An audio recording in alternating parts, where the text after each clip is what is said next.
ഇറാനും ഇസ്രായേലും തമ്മിൽ യുദ്ധത്തിന് വേണ്ടിയുള്ള കോപ്പുകുട്ടലുകളും അതേ സമയത്ത് തന്നെ വെല്ലുവിളികളും ഉയർത്തിക്കൊണ്ടിരിക്കുന്ന ഈ ഘട്ടത്തിൽ ഇറാന്റെ വിദേശകാര്യമന്ത്രി അൽ ജസീറക്ക് നൽകിയ അഭിമുഖത്തിൽ അതിഗുരുതരമായ ഒരു പ്രസ്താവനയാണ് നടത്തിയിരിക്കുന്നത്. നമുക്കറിയാം, 12 ദിവസം ഇറാനും ഇസ്രായേലും തമ്മിൽ നീണ്ടുനിന്ന ആ യുദ്ധത്തിൽ ഖത്തറിലെ അൽ ഹുദൈദ് എയർബേസിന് നേരെ അതിശക്തമായ മിസൈൽ ആക്രമണം ഇറാൻ നടത്തിയിരുന്നു. എന്നാൽ സമാനമായ കാര്യം ആവർത്തിക്കുമെന്നാണ് ഇപ്പോൾ അദ്ദേഹം പറഞ്ഞിരിക്കുന്നത്. അമേരിക്ക ഇറാന് നേരെ ആക്രമണം നടത്തി കഴിഞ്ഞാൽ ലോകത്ത് എവിടെയാണെങ്കിലും അമേരിക്കയുടെ എയർബേസുകൾക്ക് നേരെ ഞങ്ങൾ ആക്രമണം നടത്തിയിരിക്കുമെന്നാണ്. ആ കൂട്ടത്തിൽ മിഡിൽ ഈസ്റ്റിലാണെങ്കിലും അങ്ങനെ തന്നെ ആയിരിക്കുമെന്ന് അദ്ദേഹം വ്യക്തമാക്കി പറഞ്ഞതോടുകൂടെ തന്നെ കാര്യങ്ങളുടെ ഗൗരവം നമുക്ക് ബോധ്യപ്പെടുകയാണ്. പ്രത്യേകിച്ച് അദ്ദേഹം പറഞ്ഞു, ഞങ്ങൾ 12 ദിവസം നീണ്ടുനിന്ന യുദ്ധത്തിനിടയിൽ ഖത്തറിലുള്ള അമേരിക്കൻ എയർബേസിന് നേരെ ആക്രമണം നടത്തിയിരുന്നു. അത് ഖത്തറിന് നേരെയുള്ള ആക്രമണമല്ല. അതേസമയത്ത് ലോകത്ത് എവിടെയാണെങ്കിലും അമേരിക്കയുടെ എയർബേസുകൾ ഉണ്ടെങ്കിൽ അത് രാഷ്ട്രങ്ങൾ ഏതാണ് എന്ന് ഞങ്ങൾ പരിഗണിക്കുകയില്ല. അവിടെ എല്ലാം ഇറാൻ ആക്രമണം നടത്തിയിരിക്കുമെന്നാണ് അദ്ദേഹം പറഞ്ഞിരിക്കുന്നത്. നമുക്കറിയാം, ഇപ്പോൾ നെതന്യാഹു അടുത്ത 29-ാം തീയതി അമേരിക്ക സന്ദർശിക്കാൻ പോവുകയാണ്. ഈ സന്ദർശനം കേവലം ഒരു സന്ദർശനമല്ല, ഇറാനുമായിട്ടുള്ള യുദ്ധം എങ്ങനെ ആയിരിക്കണം, അല്ലെങ്കിൽ യുദ്ധത്തിന്റെ കാര്യങ്ങളെ കുറിച്ചുള്ള ചർച്ചകളാണ് അതിൽ വരുന്നത് എന്നാണ് MBC റിപ്പോർട്ട് ചെയ്യുന്നത്. അതേസമയം ഇസ്രായേലിനെ സംബന്ധിച്ചിടത്തോളം ഏറ്റവും വലിയ ആശങ്കയുണ്ടാക്കുന്നത് ഇറാൻ ഇപ്പോൾ ഒരു മാസം 3000 ബാലിസ്റ്റിക് മിസൈലുകളെങ്കിലും നിർമ്മിക്കുന്ന പദ്ധതിയാണ് ഉണ്ടാക്കിക്കൊണ്ടിരിക്കുന്നത്.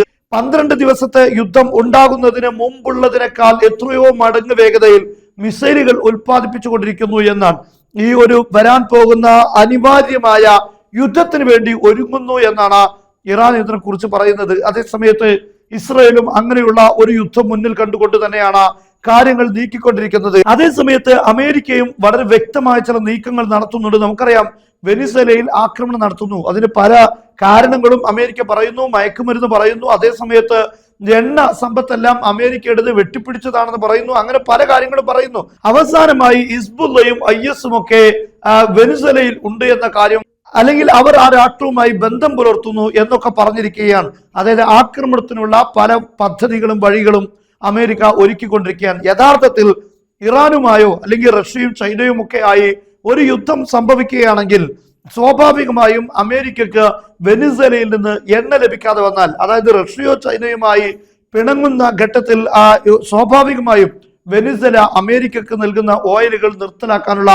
സാധ്യതയുണ്ട്. അങ്ങനെ വന്നാൽ അമേരിക്കക്കും യൂറോപ്പിനും വലിയ പ്രതിസന്ധി ഉണ്ടാകും. അതുകൊണ്ട് വെനിസ്വേലയിലെ അധികാരം പിടിച്ചെടുക്കുക, അതുപോലെ തന്നെ അങ്ങനെ റഷ്യയോ ചൈനയോ ഒക്കെ ആയി യുദ്ധം ഉണ്ടാവുകയാണെങ്കിൽ അവർ വെനിസ്വേലയെ ഉപയോഗപ്പെടുത്തി അമേരിക്കക്ക് നേരെ ആക്രമണം നടത്താനുള്ള സാധ്യതയുണ്ട്.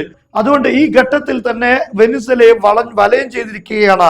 അങ്ങോട്ട് നൂതന ആയുധങ്ങൾ കടത്താതിരിക്കാൻ യുദ്ധം തുടങ്ങിയ ഘട്ടത്തിൽ, അല്ലെങ്കിൽ യുദ്ധം ഇങ്ങനെ ഉണ്ടായിക്കഴിഞ്ഞാൽ സ്വാഭാവികമായും ആയുധങ്ങൾ അവിടെ എത്തും. അങ്ങനെ എത്താതിരിക്കാനുള്ള നീക്കങ്ങൾ കൂടെ വളരെ മുൻകൂട്ടി കൊണ്ട് തന്നെ ആ രീതിയിലും ഇതിനെ നമുക്ക് വായിച്ച് മനസ്സിലാക്കാൻ സാധിക്കും. എന്തായിരുന്നാലും ഒരു യുദ്ധത്തിന്റെ പ്രതീതിയാണ് ഇപ്പോൾ മിഡിൽ ഈസ്റ്റിലുള്ളത്.